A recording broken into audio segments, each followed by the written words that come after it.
بسم اللہ الرحمن الرحیم۔ السلام علیکم ورحمۃ اللہ وبرکاتہ۔ ان الحمد للہ نحمده ونستعینه ونستغفره ونستهدیه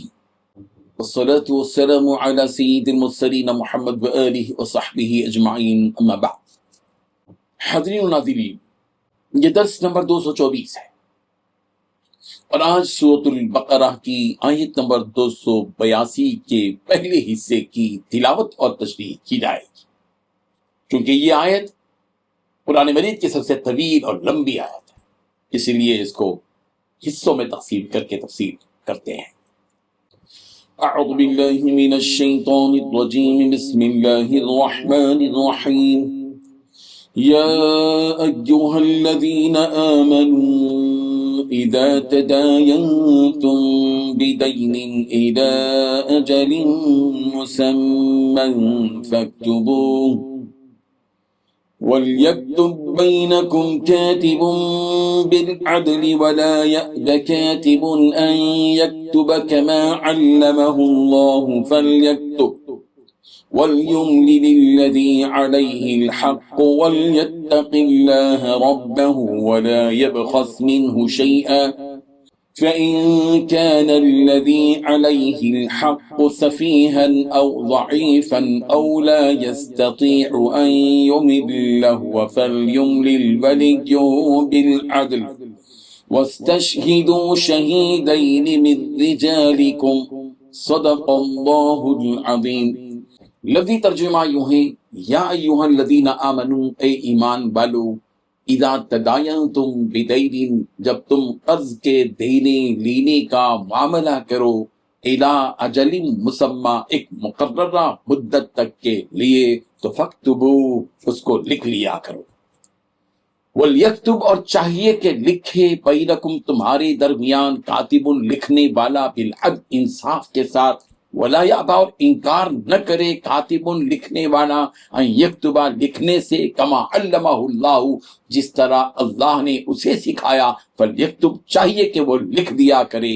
ولیملل الذی، اور بتلاتا جائے وہ شخص، علیہ الحق، جس پر قرض ہے، وَلْيَتَّقِ اللَّهَ، اور اللہ سے ڈرے، ربہ، جو کہ اس کا رب ہے، وَلَا يَبْخَسْ، اور کم نہ کرے، مِنْهُ شَيْئًا، اس میں سے کچھ بھی، فَإِنْ كَانَ الَّذِي، پس اگر ہو وہ شخص کے، علیہ الحق، جس پر حق ہے، سفیہاً، کچھ تو کم سمجھ ہو، او ضعیفاً، یا کمزور ہو، او لا يستطيع، یا قدرت نہ رکھتا ہو، ان یملا، ہوا املا کرانے کا، لکھوانے پر، فَلْيُمْلِلْ وَلِيُّهُ، اس کا ولی املا کرا دے، بالعدل، انصاف کے ساتھ، وَاسْتَشْهِدُوا، اور گواہ بنا لیا کرو، شہیدین، دو گواہ، من رجالکم، تمہارے مردوں میں سے۔ ترجمہ یوں ہے، مومنوں،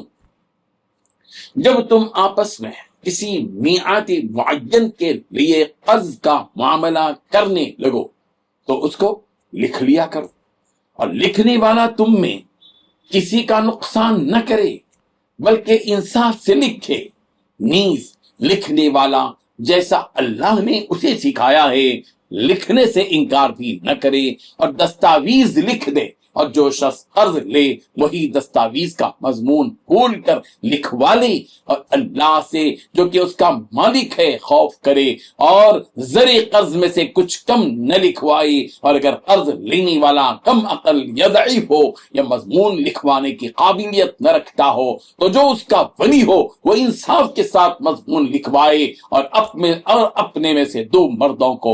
گواہ بنا لیا کرے۔ بزرگان محترم، یہ سورہ بقرہ کی آیت نمبر 282 کا پہلا حصہ ہے۔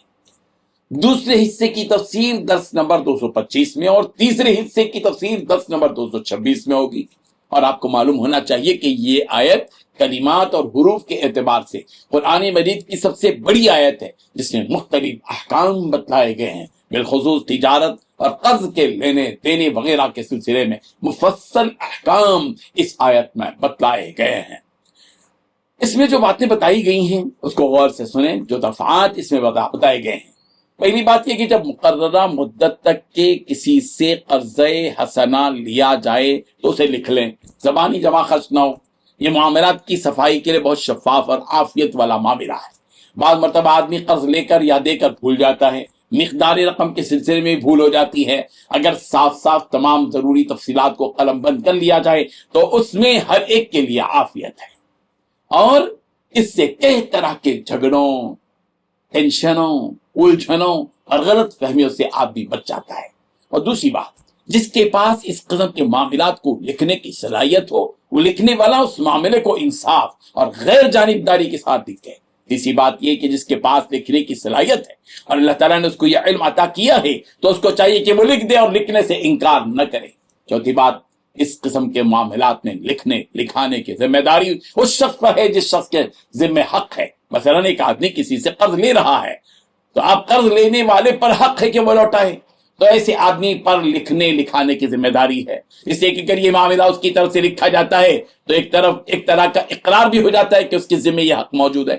پانچویں بات یہ کہ لکھنے لکھانے کے معاملے میں اللہ سے ڈریں کہ کہیں کسی کا حق مارا نہ جائے، اور یہ بھی کہا گیا کہ اس میں کسی قسم کی کمی بھی نہ کرے بلکہ معاملہ برابر سرابر لکھے۔ چھٹی بات یہ کہ جس کے ذمہ حق ہے اگر وہ کم سمجھ ہو یا کمزور ہو یا املا کرانے کی اس میں طاقت نہ ہو تو اس کا ولی یعنی سرپرست انصاف کے ساتھ املا کرا دے، لکھوا دے۔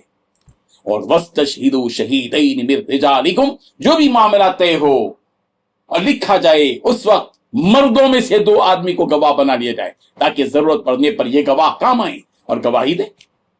بعض مرتبہ وہ آدمی جس پر حق ہے وہ مکر جاتا ہے، ایسے وقت وہ 2 مرد جو گواہ بنیں گے کام آئیں گے اور ضرورت پڑنے پر وہ گواہی دیں گے۔ اللہ تعالی ہمیں ان تمام معاملات میں قرآنی احکام پر عمل پیرا ہونے کی توفیق عطا فرمائے۔ آمین۔ وآخر دعوانا ان الحمد للہ رب العالمین۔ ڈیلی درس قرآن کو سبسکرائب کیجئے، اپنے تاثرات اور مشورے ارسال کیجئے اور متعلقین کے گروپ بنا کر انہیں روزانہ درس قرآن بھیجیں اور اجر ثواب پائیں۔